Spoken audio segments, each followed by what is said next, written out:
Shalom Bapak Ibu. Shalom. Selamat pagi. Selamat datang di rumah Tuhan, tempat terbaik di mana kita akan membawa hidup kita, hati kita untuk menyembah dan memuji nama Tuhan. Ada sukacita pagi hari ini yang bersukacita boleh lambaikan tangan. Haleluya. Puji Tuhan. Mari kita siapkan hati kita tundukkan kepala, kita berdoa.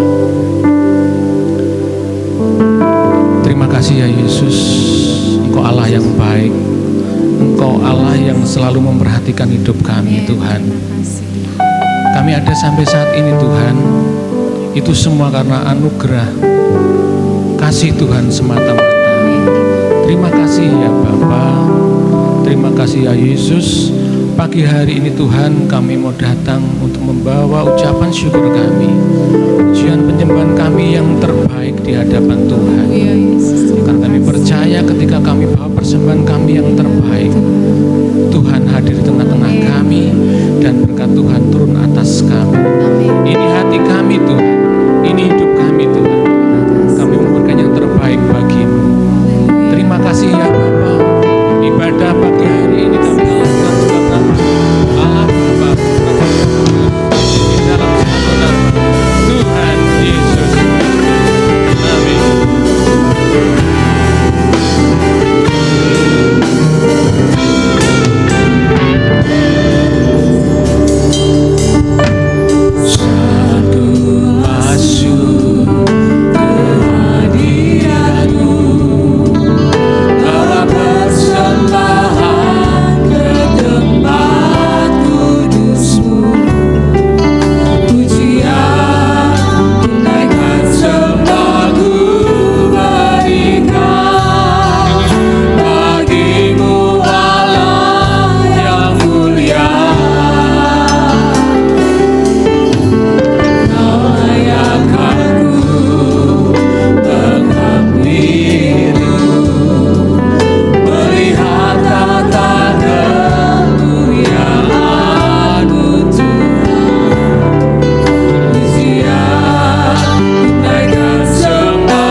Terima kasih ya Yesus buat karya salib-Mu Tuhan. Engkau telah menyelamatkan kami Tuhan. Bahkan kasih-Mu Tuhan terus nyata di dalam kehidupan kami sehari-hari ya Tuhan. Untuk itu Tuhan, kami Tuhan bersepakat bersatu hati pagi hari ini Tuhan. Kami mau terus membawa persembahan pujian yang terbaik bagi-Mu Tuhan. Kami percaya hati Engkau disenangkan oleh setiap pujian penyembahan kami ya Tuhan. Terima kasih ya Yesus. Mari jemaat Tuhan, gereja Tuhan yang siap terus memuji Tuhan lebih dalam lagi, sama-sama katakan amin. Haleluya. Mari kita berikan tepuk tangan yang terbaik buat Allah kita. Sorak-sorai bagi Allah kita. Amin.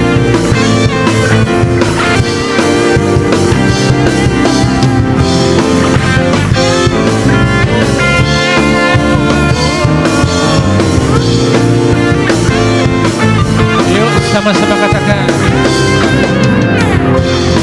Tuhan yang mulia turun ke dunia, tebus segala dosa. Kau beri kesempatan, beri kesempatan, kasih-Mu mengubahkan.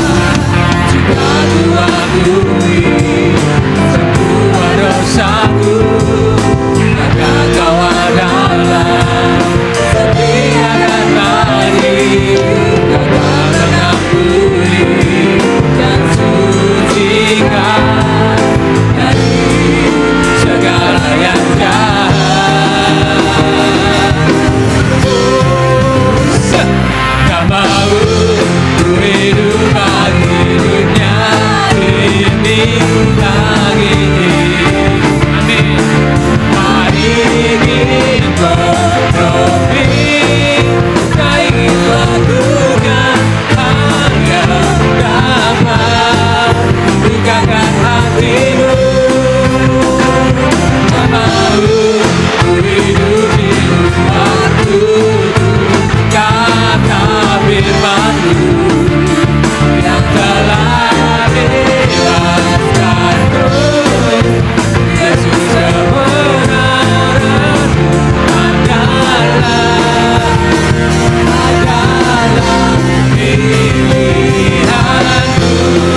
Ini komitmen kami Tuhan. Yang dapat bukakan hatimu. Hey, mau ku hidup di luar kudus kata firman-Mu yang telah dibangkitkanku. Yesus kebenaran-Mu adalah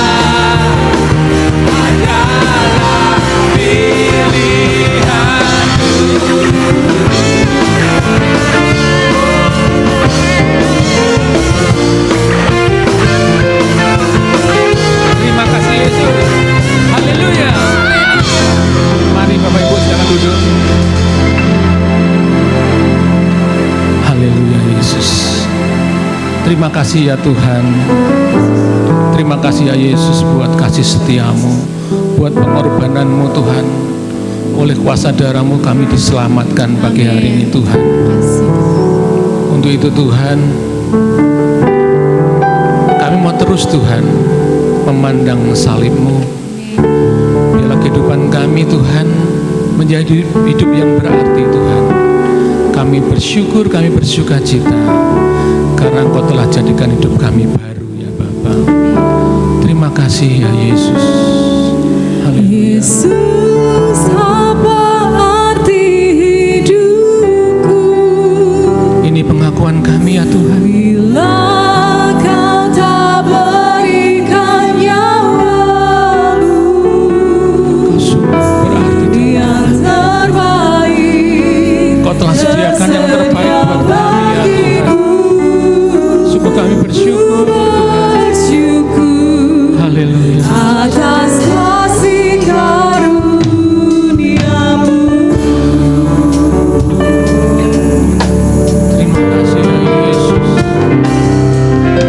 Salib-Mu membuka mataku, betapa berharga nilai hidupku.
Yesus, Bapak Yanto berdoa sambut firman Tuhan.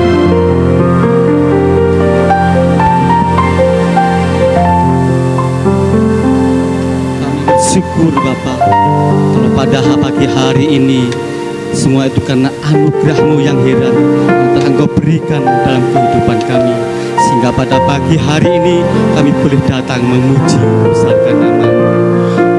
Itu semua karena kasih dan anugerah-Mu yang sangat besar dalam kehidupan kami ya Bapak. Semua itu Tuhan, kami bersyukur Bapak. Dan pada pagi hari ini Engkau memberikan yang terbaik dalam kehidupan kami. Semuanya itu telah Kau sediakan bagi kami ya Bapa.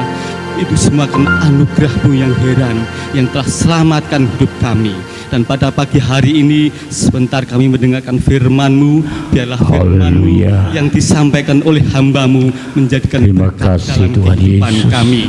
Dan firman-Mu menjadi rema dalam kehidupan kami ya Bapa. Kami menyerahkan pagi ini semuanya itu ke dalam tangan kasih-Mu, hanya di dalam nama Tuhan kami Yesus Kristus. Haleluya. Amin. Amin. Puji Tuhan. Selamat pagi, Salam. Puji Tuhan. Kita bersyukur kita masih memperoleh kesempatan dalam suasana yang tenang, aman, sehat. Kita bisa berkumpul bersama-sama.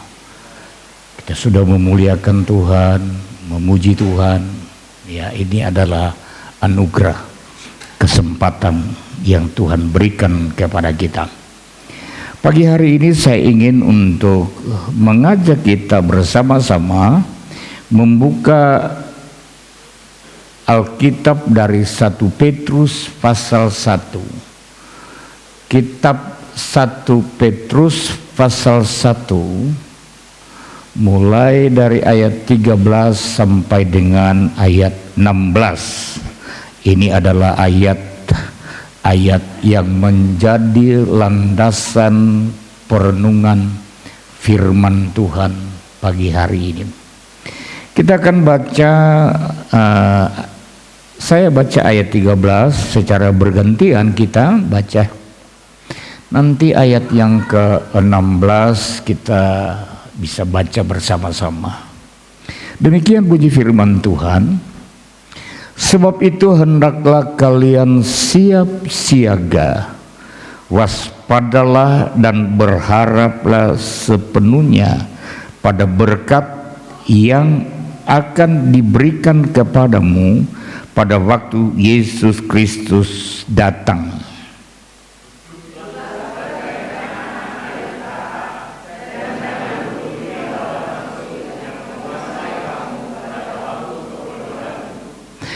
Tetapi hendaklah kamu menjadi kudus dan di dalam seluruh hidupmu, sama seperti Dia yang kudus yang telah memanggil kamu. Ayat 16, 2-3. Sebab ada tertulis, kuduslah kamu sebab aku kudus.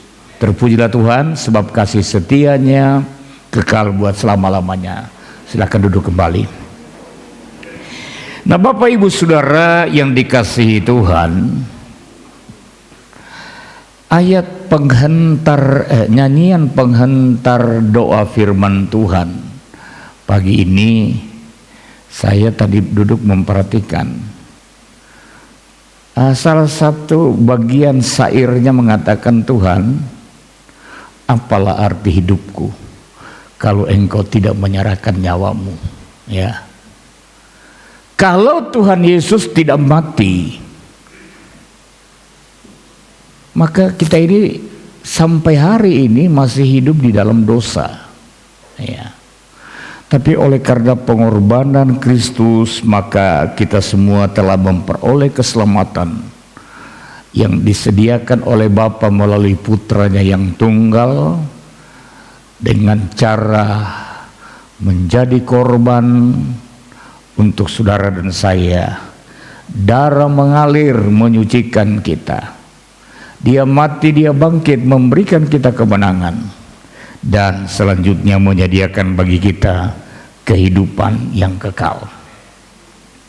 Minggu yang lalu saya sudah menyampaikan firman Tuhan bahwa ada fungsi yang Tuhan sampaikan sebagai orang-orang yang percaya, yaitu fungsi sebagai garam dan fungsi sebagai terang.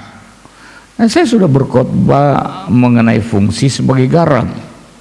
Ya, saudara-saudara, di mana kita memberi pengaruh, tentunya pengaruh yang positif, menjadi berkat bagi orang-orang di sekitar kita.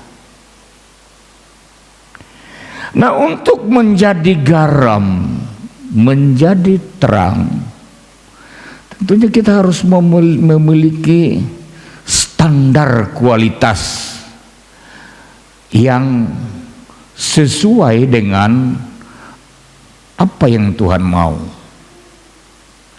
Nah, di dalam ayat pembacaan kita, kalau kita perhatikan, mulai dari ayat yang ke-13 sampai dengan ayat terakhir, Lembaga Alkitab memberi judul kekudusan dan kasih persaudaraan. Dan ayat-ayat yang kita baca pagi ini berbicara mengenai hidup yang kudus. Nah, apakah hidup yang kudus ini penting? Tentu penting. Kenapa dia menjadi penting? Karena itu adalah firman Allah, bahkan perintah Allah. Nah, kita perlu melihat kembali ayat 15 dan ayat 16 supaya kita betul tahu bahwa kekudusan itu adalah perintah. Tetapi hendaklah kamu berusahalah kamu, ya, menjadi kudus. Tadi juga pujian yang kita nyanyikan, salah satu syairnya, bahwa hidup ini kita ini yang kita jalani, apa tadi kata? Pilihan, ya, pilihan. Hidup yang menjadi kudus itu memang firman Tuhan tandanya. Tetapi untuk hidup kudus itu pilihan. Pilihan kita mau hidup kudus atau tidak. Nah, Bapak Ibu Saudara, kita ada di akhir zaman, ya. Kita ada di akhir zaman di mana kekudusan itu, hidup kudus itu benar-benar sedang mengalami sebuah ujian. Dan sebagai orang-orang percaya, kita harus berusaha untuk bisa hidup kudus. Bahkan Rasul Paulus, kita lihat apa yang Rasul Paulus katakan di dalam Filipi 1 ayat 21. Coba Filipi 1 ayat 21. Bisa muncul? Karena bagiku hidup adalah Kristus dan mati adalah keuntungan. Nah, saya suka ayat ini dalam terjemahan bahasa Indonesia masa kini. Karena bagi saya tujuan hidup saya, ini kata Rasul Paulus, hanyalah Kristus dan mati berarti untung. Jadi saudara-saudara, Paulus membangun hidupnya, dan tujuan dari hidupnya dikatakan kalau dia hidup bagi Kristus. Dia hidup hanyalah untuk Kristus. Kalau ku hidup bagimu, hatiku tetap menyembahmu. dunia tak bisa menjauhkanku dari kasih-Mu. Kalau ku hidup bagi-Mu, mataku tetap memandang-Mu. Dunia tak bisa menjauhkanku dari kasih-Mu. Ada banyak hal yang bisa menjauhkan kita dari kasih Kristus. Kenapa? Karena Alkitab telah menubuatkan di akhir zaman, menjelang kedatangan Tuhan akan terjadi masa-masa yang sukar, kejahatan makin bertambah-tambah, dosa makin bertambah-tambah, ujian orang percaya pun juga makin bertambah-tambah. Ini akan terjadi. Tadi pagi saya katakan bahwa sebagai hamba Tuhan, saya suka untuk mengikuti berita-berita mengenai kondisi dunia hari-hari ini. Dan bagi saya, ketika muncul berita-berita bahwa masa-masa sulit sedang terjadi, saya makin mengaminkan firman Allah, bahwa firman Allah itu benar dan amin adanya. Tidak ada dusta dalam firman Tuhan. Yang ada adalah kebenaran, dan apa yang sedang terjadi adalah pembuktian dari pernyataan firman itu sendiri. Presiden Rusia Putin mengatakan bahwa kehancuran Barat telah terjadi dan kekuatan sekarang beralih pada negara-negara Asia, walaupun negara-negara Asia juga sedang menghadapi masa yang sulit. Di Inggris, saya ikuti berita, anak-anak sehari makan hanya 1 kali. Hanya 1 kali, saudara. Bahkan sampai karena tidak bisa makan, mereka ada yang makan karet. Saudara pernah makan karet enggak? Pernah, permen karet tapi kalau ini makan karet karena kelaparan. Belum lagi dampak yang lain yang terjadi, yang dialami, yang dijalani oleh orang-orang yang lebih dewasa. Yang saya katakan, saya tidak bisa katakan di sini karena tabu untuk disampaikan menyangkut moral. Tapi itu adalah dampak dari kesulitan hidup. Namun saya harus katakan, ini adalah penggenapan zaman. Nah, Bapak Ibu Saudara, karena itu untuk hidup kudus dalam masa-masa yang penuh dengan perjuangan, ayat yang ke-13 kita temukan di sana ada beberapa hal yang disampaikan yang harus kita jalani, lakukan, terapkan dalam hidup ini.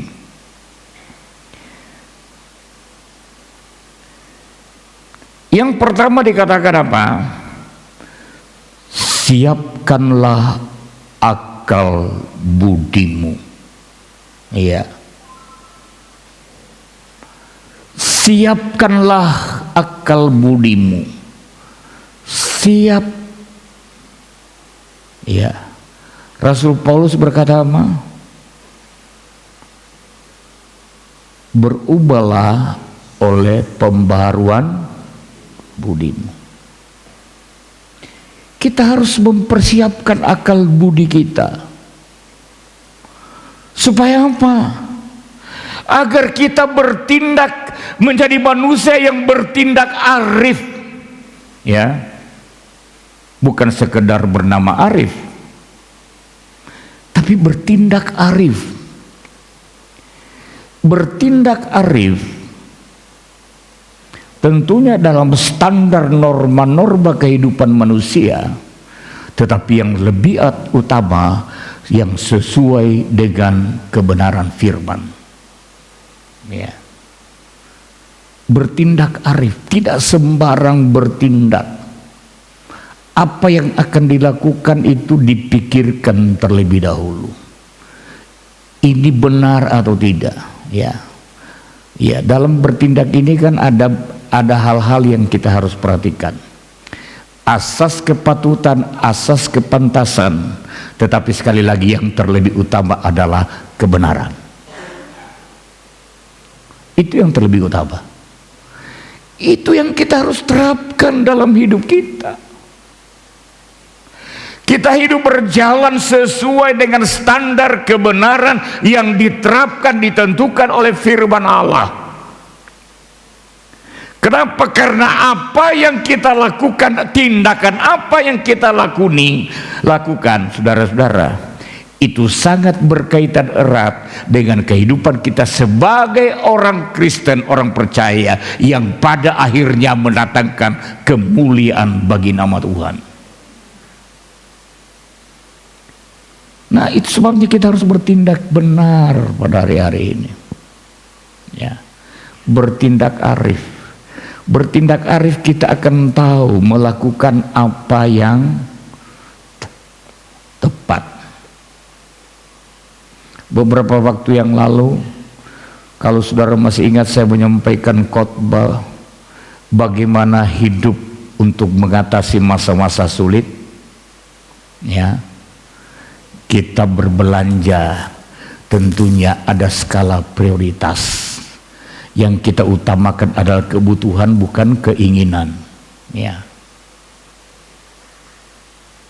Lalu apalagi? Kalau dulu mungkin boros, ya. Boros itu gaya hidup, sekarang kita mulai untuk tinggalkan gaya itu. Lalu berapapun yang kita dapatkan, sisihkan buat investasi. Cuma katanya saya dikatakan begini, bahwa investasi dengan uang sekarang sudah tidak menguntungkan. Investasi emas, karena emas sudah terlalu tinggi, itu rugi. Ya. Makanya lebih dianjurkan perak. Karena kalau emas sudah terlalu tinggi kan tinggal tunggu turunnya. Ya. Jadi harus ada investasi. Ada perhitungan yang matang. Ada banyak orang yang terjerat dalam kesulitan, kenapa? Hanya karena tidak punya perhitungan yang matang. Nah, kita harus punya akal budi yang baik, sehingga betul-betul kita bertindak dengan baik dan benar. Lalu kemudian yang kedua, apa yang diingatkan di sana dikatakan waspadalah. Ya. Berjaga-jaga, siap sedia, menguasai diri. Coba dibuka 1 Petrus pasal 4 ayat 7. 1 Petrus pasal 4 ayat 7. Ya. Kesudahan segala sesuatu sudah dekat. Apa yang dimaksudkan kesudahan segala sesuatu? Kesudahan yang dimaksudkan dengan kesudahan segala sesuatu, akhir zaman. Bahasa yang lebih awam, hari kiamat. Ya. Itu makin dekat. Makin dekat dikatakan. Karena itu kuasailah dirimu dan jadilah tenang, supaya kamu dapat berdoa. Menghadapi pergumulan, situasi dan keadaan yang membuat kacau. Saudara-saudara, dikatakan kuasai diri supaya kita bisa tenang. Tujuannya apa? Kalau kita bisa tenang, kita bisa berdoa. Ya. Sebab kalau kita tidak bisa berdoa, saudara-saudara, kita makin jauh dari sumber pertolongan itu. Ya. Semua persoalan hidup bagi orang percaya kuncinya, jalannya adalah doa. Percaya, doa, hidup dalam Tuhan. Jadi kalau saudara hadapi masalah hidup yang berat, hari-hari ini kalau bawa konseling, saudara datang pada konselor, mungkin ada banyak teori yang diberikan untuk saudara mengatasi persoalan. Pendeta pun dibekali untuk hal itu. Tapi nasihat utama barangkali kalau pendeta, dia akan bilang hanya ada 3 kunci. Pertama berdoa, kedua berdoa, ketiga berdoa. Banyak orang yang melupakan doa. Dan saya mau katakan, tidak ada persoalan yang saudara bisa selesaikan dengan kekacauan. Tetapi dengan iman dan doa, penyerahan yang sungguh, di sana kemungkinan saudara dapatkan pertolongan. Sebab kita dekat dengan sumber pertolongan itu sendiri. Iya. Saudara-saudara, lalu dikatakan selain berdoa, waspada, dikatakan apa? Berharaplah, ya. Letakkanlah pengharapanmu seluruhnya atas kasih karunia yang dianugerahkan kepadamu pada waktu penyataan Yesus Kristus. Lagi-lagi saya senang dengan terjemahan bahasa Indonesia masa kini. Kalau dalam terjemahan baru dikatakan letakkanlah pengharapanmu seluruhnya atas kasih karunia, maka dalam terjemahan bahasa Indonesia masa kini dikatakan begini: berharaplah sepenuhnya pada berkat, pada kasih karunia yang akan diberikan kepadamu pada waktu Yesus Kristus datang nanti. Bagaimana untuk kita menjadi kuat menghadapi pergumulan yang berat? Bagaimana cara sekali lagi untuk kita kuat menghadapi pergumulan yang berat? Kita memiliki daya tahan, tidak goncang, tidak menjadi lemah, tapi tegar berdiri, teguh di dalam iman. Bagaimana caranya? Dikatakan caranya, letakkan pengharapanmu pada kasih karunia yang akan diberikan pada waktu Tuhan Yesus datang. Apa itu kasih karunia yang akan kita terima? Ya, saudara-saudara, coba ayat yang ke-10 dari 1 Petrus pasal 1. Ayat 10. Keselamatan itulah yang diselidiki dan diteliti oleh nabi-nabi yang telah bernubuat tentang kasih karunia yang diuntukkan bagimu. Jadi kasih karunia yang akan diberikan bagi kita, nabi-nabi itu sudah nubuatkan, tapi mereka nggak paham mengenai keselamatan jiwa kita. Bahkan dalam ayat seterusnya, coba ayat yang ke-11. Ayat 11.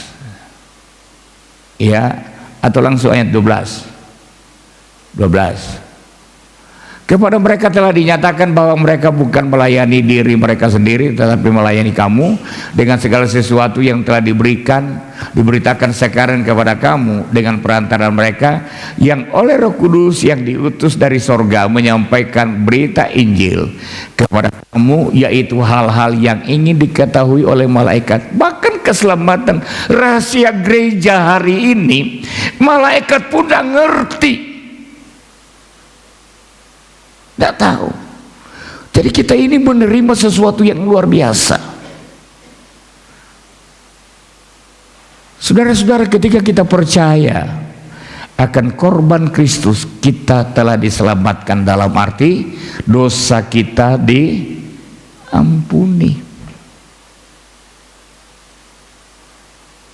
Tetapi ketika Tuhan Yesus datang nanti, ada kasih karunia yang akan kita terima, berkat yang luar biasa yang akan kita terima, yaitu keselamatan tubuh, jiwa, roh. Keselamatan yang sempurna, di mana kita mewarisi kehidupan yang kekal. Nah, ini yang kita harus jadikan pengharapan kita. Ketika hari ini kita hadapi pergumulan yang berat, tantangan yang berat, penderitaan yang berat, rasanya kita menjadi lemah. Mau bangkit berdiri, berjalan di dalam iman, rasanya terlalu berat. Tapi ketika kita ingat pengharapan keselamatan yang disediakan ketika kita berjumpa dengan Tuhan, maka kita akan semangat untuk kembali kuat berjalan di dalam iman. Jadi letakkan pengharapan kita, saudara. Kalau kita tidak punya pengharapan tentang keselamatan, hari ini kita banyak yang ambruk di dalam iman. Saya pun buat apa melayani Tuhan? Tapi karena saya tahu ada pengharapan luar biasa. Kepada jemaat di Roma, Rasul Paulus berkata, sebab aku begitu yakin penderitaan masa sekarang ini tidak sebanding dengan kemuliaan yang Tuhan sediakan. Jadi pergumulan hidup saudara berat ya berat. Persoalan hidup saudara berat ya berat. Saya tidak mungkin mengingkari bahwa perjalanan hidup kita berat. Tapi saya harus lebih mengatakan kemuliaan yang akan saudara dan saya terima itu jauh lebih indah. Sebab itu taruh pengharapan kita pada kemuliaan itu.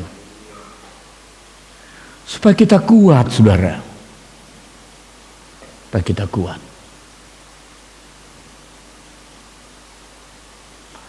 Iya, haleluya. Lalu ayatnya yang ke-14, kita maju ayat 14.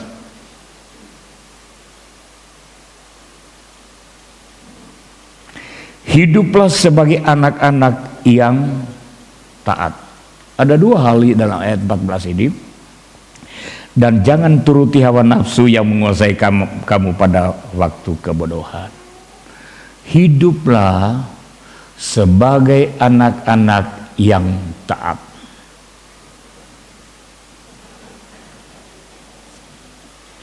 Saudara, kita memiliki perbendarahan firman yang banyak, itu bagus. Kita hafal firman itu bagus.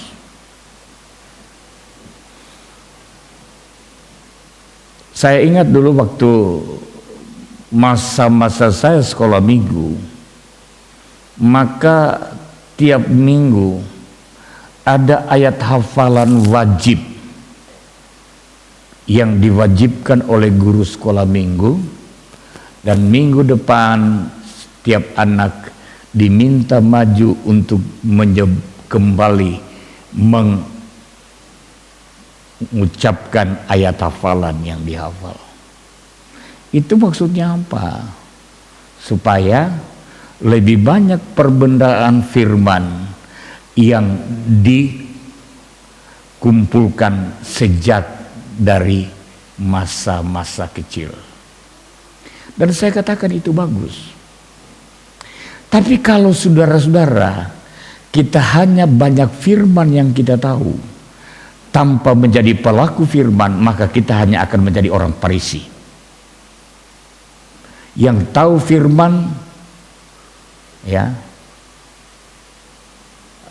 tetapi menjadi kritik saja. Wah, keliru, ayatnya begini. Saudara-saudara, firman yang banyak kita hafal itu akan sangat bermakna kalau firman itu lalu kemudian diterjemahkan dalam perilaku dan tutur kita. Nah, karena itu apa dikatakan? Taatlah, hiduplah sebagai anak-anak yang taat. Bukan masanya lagi kita hidup jadi anak-anak Tuhan, anak-anak Tuhan yang tidak taat. Tadi pagi saya katakan mungkin bahasa yang lebih kita pahami, anak-anak yang suka membangkang, ya. Bukan saatnya. Sekarang kita harus hidup menjadi anak-anak Tuhan yang taat kepada firman dan Bapa di sorga.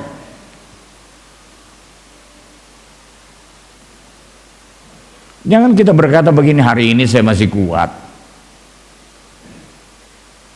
Kita tidak pernah tahu, saudara, kapan Tuhan panggil kita.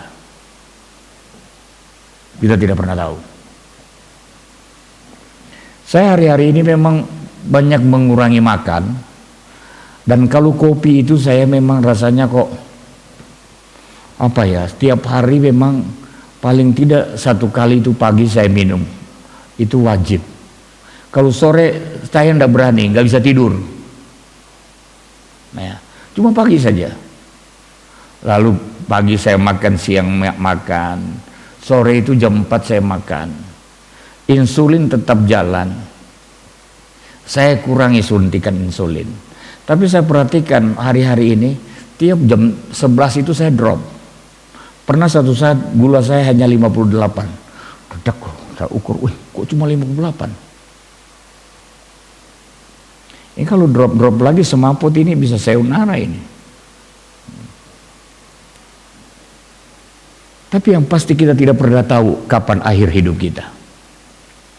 Karena itu merupakan sebuah rahasia bagi kita, sebuah misteri bagi kita. Karena itu rahasia yang ada pada otoritas Allah, maka kewajiban kita hanyalah hidup taat sesuai dengan firman Allah setiap saat. Kapanpun Tuhan panggil kepada kita, Tuhan panggil pulang, kita ada sebagai anak-anak Tuhan yang menyenangkan hati Tuhan. Teman saya pendeta Tony Imbang, beberapa waktu yang lalu dia telepon, Om, di mana dokter yang saya bisa dapatkan insulin, Om? Oh, ya kamu kalau ke dokter ya diperiksa gulamu ya dikasih insulin, saya bilang. Cuma pertanyaan saya begini, Ton, kamu punya BPJS enggak? Enggak punya, Om. Dari dulu kamu udah buat? Enggak. Buat, saya bilang. Itu sebenarnya jalur pertolongan pemerintah yang disediakan buat kita. Kamu mau tahu enggak? Om dan tante ini insulin, kalau bukan ditolong BPJS, tiap bulan itu 3 juta insulin tok, saya katakan begitu. Oh iya Om ya, saya bilang, kamu buat. Kenapa Ton? Gulaku tinggi, Om. Saudara-saudara, rupanya penyakitnya yang dulu dia sampai hampir meninggal, saudara, ini kembali. Lalu saya katakan begini kepada Ibu Gembala nih, ayo kita ke sana. Kenapa? Saya mau kasih dia insulin, pertolongan pertama lah. Insulin, lalu metformin sama glimepiride saya bawakan 2. Saya bilang begini, Ton,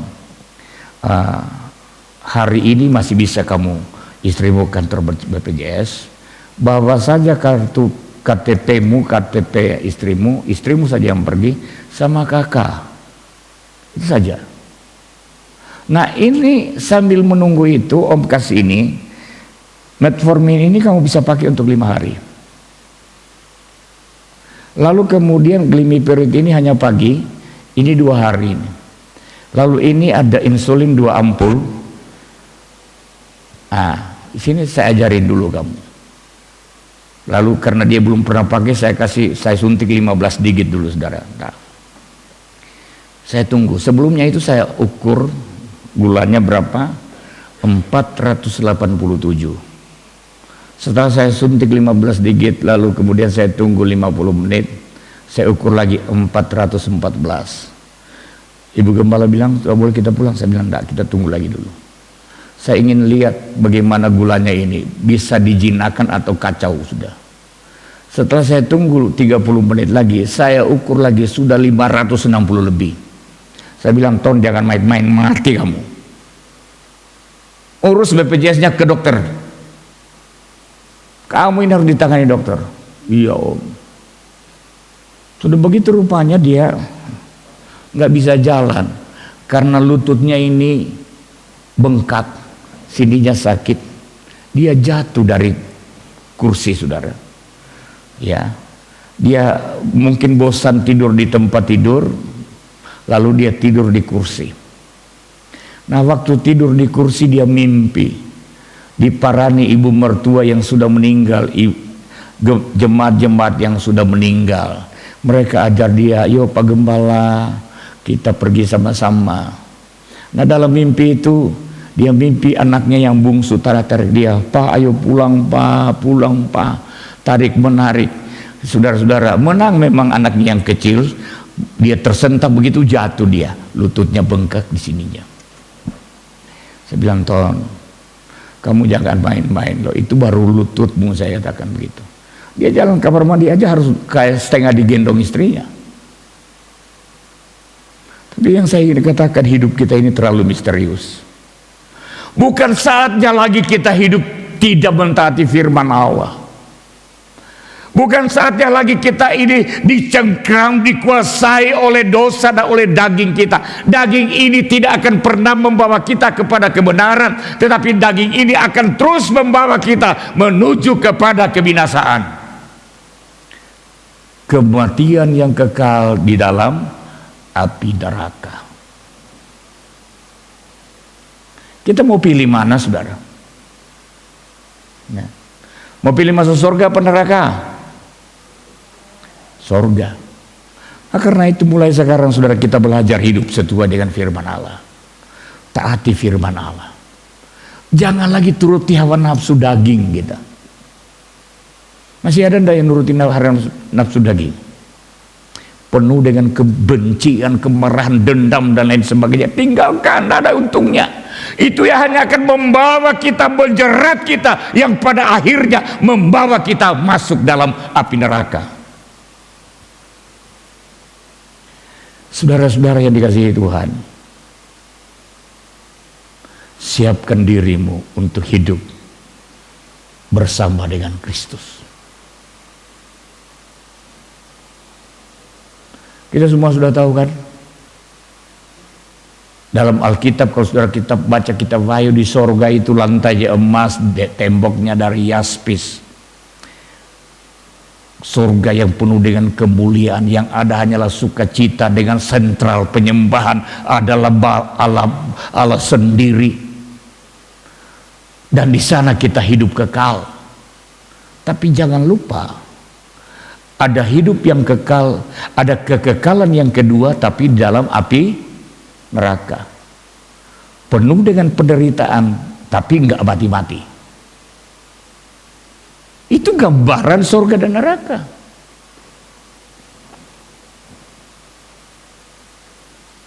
Ada TikTok di grup hamba Tuhan kami, dikirim orang baru telepon sampai merokok, dia telepon begini, telepon temannya yang sudah meninggal. Halo, halo juga teman, ada apa? Saya mau tanya, di surga ada rokok loh? Ya, adalah rokok. Ya, kalau begitu puji Tuhan, saya senanglah. Kenapa? Saya nggak bisa kalau tidak merokok. Iya, cuma masalahnya kalau kamu mau hidupin rokok, kamu harus ke neraka dulu, karena di sana ada apinya, di surga nggak punya api. Saya hanya ingin untuk menggambarkan secara guyon, api tidak pernah ada di surga, api itu ada di neraka. Di surga adalah kehidupan yang kekal buat selama-lamanya. Nah, bagaimana untuk ke sana? Untuk ke sana mulai sekarang kita tinggalkan dosa, mulai sekarang kita tinggalkan semua hal yang menjerat kita, yang membawa kita kepada kebinasaan. Kita berjalan sesuai dengan kebenaran Allah, hidup di dalam kemuliaan Allah. Anak-anak Tuhan harus dipenuhi dengan kasih. Ya, Saudara-saudara, lalu dikatakan apa? Tetapi hendaklah kamu menjadi kudus dalam seluruh hidupmu. Hendaklah kalian suci dalam segala sesuatu yang kalian lakukan. Dalam seluruh hidup kita, style hidup kita, apa yang kita lakukan, kita ucapkan, dalam pergaulan, tindakan kita, tutur kita, semua menggambarkan kekudusan, kesucian. Anak Tuhan harus memiliki kualitas ini, supaya dimanapun dia pergi, yang ditebarkan adalah aura kekudusan, aura kesucian, aura kasih. Itu yang ditebarkan, sehingga hidup kita berkenan kepada Tuhan. Hidup kita menjadi kudus karena kita melakukan firman Allah, dan firman yang kita lakukan itulah yang menyucikan kita. Sehingga ketika kita berjumpa dengan Tuhan, kita bukan hanya menerima apa yang akan diberikan, tapi kita ada berhadapan muka dengan Tuhan Juru Selamat kita. Kita memiliki kualitas, standar kualitas yang sama, kudus. Dan kita akan dengarkan suara mengatakan, sabaslah engkau, hai hambaku yang setia. Mari kita bangkit berdiri. Kita akan berdoa. Kita akan kita jadikan pujian, kita berdoa buat firman Allah yang kita sudah dengarkan. Haleluya. Kita nyanyikan pujian, ku mau hidup seturut dengan kehendak Allah.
Kita mau hidup seturut dengan kehendak Allah.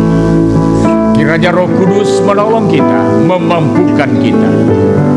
Ku mau hidup seturut kehendak Tuhan. Ku mau memberi semua yang ku dapat berikan. Dia lebih dari semua ku tak dapat memuaskannya. Sekali lagi katakan, ku mau hidup. Itu Mama berdoa. Kehendak Tuhan mau memberi semua yang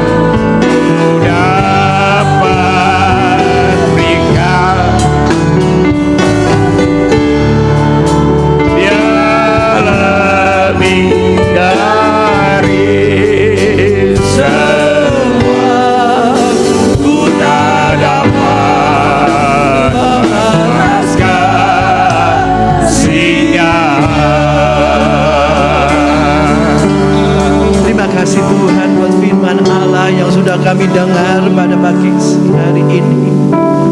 Kami mengaminkan Tuhan bahwa pada saat-saat ini kami hidup di dalam masa-masa yang penuh dengan kesukaran, masa-masa penuh dengan penderitaan dan kesengsaraan.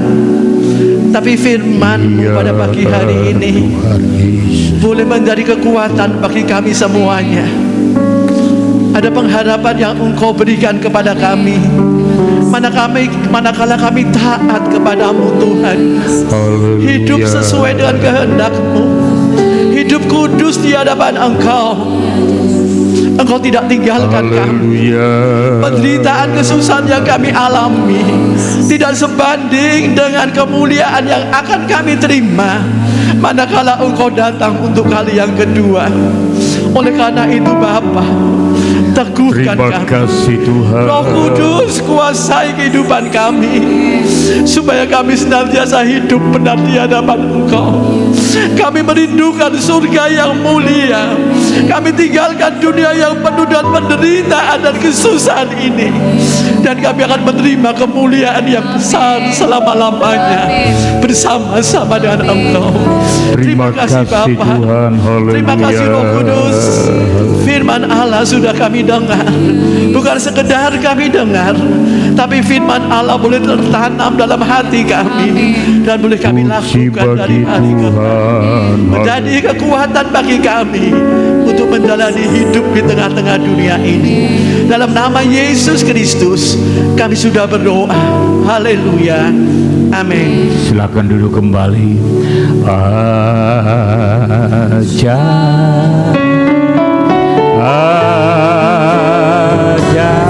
Mulai perjamuan suci tampil ke depan. Darahnya menebusku.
Ketika tiba saatnya Yesus duduk makan dengan rasul-rasulnya, katanya kepada mereka, Aku sangat rindu makan Paskah ini bersama-sama dengan kamu sebelum aku menderita. Lalu ia mengambil roti, mengucap syukur, memecah-mecahkannya dan memberikannya kepada mereka, katanya, "Inilah tubuhku yang diserahkan bagi kamu. Ambillah, makanlah, perbuatlah ini menjadi peringatan akan aku." Saudara yang dikasihi Tuhan, bukankah roti yang kita tinggikan pagi ini firman Tuhan, bahkan Tuhan Yesus sendiri berkata, adalah tubuhnya sendiri yang sudah dipecah-pecahkan bagi kita. Dia mati, disalibkan, dia dihancurkan, ditombak, dimahkotai duri. Semuanya hanya untuk kita.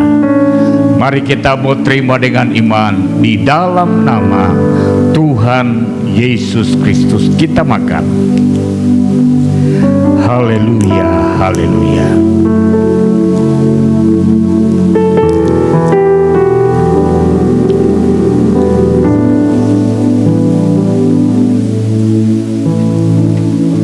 Terima kasih Tuhan.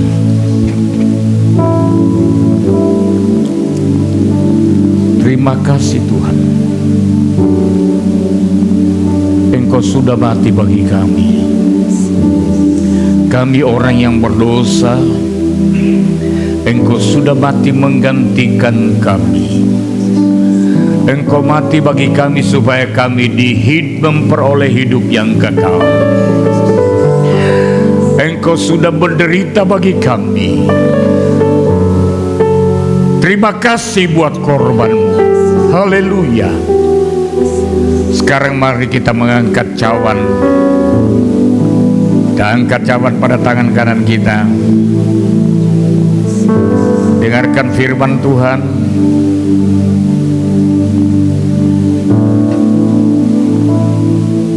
Sesudah itu ia mengambil cawan, mengucap syukur, lalu memberikannya kepada mereka dan berkata, "Minumlah kamu semua dari cawan ini, sebab inilah darahku, darah perjanjian yang ditumpahkan bagi banyak orang untuk pengampunan dosa." Saudara yang dikasihi Tuhan, bukankah cawan anggur yang kita tinggikan pagi hari ini, firman Tuhan berkata, adalah cawan yang sudah dimeteraikan oleh darah Yesus. Darah yang mengalir dari tubuhnya, yang olehnya kita memperoleh pengampunan, dan oleh bilur-bilurnya kita disembuhkan. Mari kita terima dengan iman. Kita minum di dalam nama Tuhan Yesus Kristus. Kita minum. Haleluya. Beri kemuliaan bagi korban Kristus. Haleluya, haleluya. Darahnya amat kuasa, sucikan dari dosa, sembuhkan segala sakit. Darahnya tebus, darahnya amat kuasa, sucikan, sembuhkan segala sakit. Darahnya tebus saya. Terima kasih Tuhan. Kami percaya perjamuan kudus yang kami terima mengalir dalam tubuh kami, memberikan kekuatan baru, mengerjakan pemulihan, menyembuhkan yang sakit. Kami semua dikuatkan, semakin kuat di dalam Tuhan. Terima kasih buat ibadah ini, buat firman-Mu. Hamba berdoa sebelum jemaat Tuhan tinggalkan gereja ini, kiranya kasih karunia-Mu menyertai mereka. Pimpinan Tuhan memelihara, menjaga, melindungi sepanjang minggu ini. Ketika mereka mengadakan perjalanan kendaraan apapun yang mereka tumpangi, keluar rumah mereka, Engkau pelihara, jauhkan dari rugi, celaka, mara bahaya. Dalam rumah tangga Engkau limpahkan damai sejahtera, kekuatan dan kesehatan menjadi bagian umat-umat-Mu. Diberkatilah usaha dan pekerjaan mereka, karir mereka diangkat, yang sedang berusaha membuka usaha baru, Tuhan berikan mereka kekuatan. Dan di dalam nama Tuhan Yesus, turunlah berkat Allah atas umat-umat-Mu untuk menjamin hidup mereka, sehingga mereka cukup makan dan minum pakai. Ada banyak hal yang mereka butuhkan, mengeluarkan pembiayaan, tetapi dengan kelimpahan berkat dari Allah, mereka dapat memenuhi kebutuhan hidup mereka. Semua korban persembahan yang mereka persembahkan hari ini, kembalikan dengan berkat yang limpah. Kalau mereka pulang sebentar, Tuhan sertai, tibakan di rumah dengan selamat. Kedangkan tangan-Mu, saudara, pulanglah, terimalah berkat damai dan sejahtera dari Allah Bapa, kelimpahan kasih dan anugerah di dalam Yesus Kristus Tuhan, persekutuan penghiburan yang dikerjakan Roh Kudus menyertai kita semua pagi ini sampai selama-lamanya. Haleluya.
Tuhan memberkati, puji